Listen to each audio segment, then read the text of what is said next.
Саламатсыздар ма, құрметті оқушылар? Бүгінгі сабақ тақырыбы отан, отандастық. Екінші сабақ.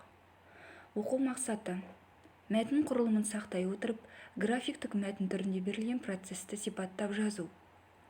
Оқшау сөздердің қызметін түсіну, ажырата білу. Оқшау сөздердің үшке бөлінетіндігін өткен сабақта айтып кеткен болатынбыз. Олар қаратпа сөздер, қыстырма сөздер және одағай сөздер. Қаратпа сөздер тыңдаушының назарына өзін аудару үшін қолданады. Қыстырма сөздер сөйлеушінің айтылған пікіріне әртүрлі көзқарасын білдіреді. Одағай сөздер айтушының көңіл-күйін білдіру үшін қолданады. Бүгінгі сабағымыздың мақсаты түсінікті болса, оқушылар тапсырма орындауға кірісейік. Бірінші тапсырма: мәтін құрылымын сақтай отырып, берілген суреттерді пайдаланып, шағын мәтін құраңыз. Оқшау сөздерді пайдаланыңыз. Екінші тапсырма: семантикалық картаны толтырыңыз.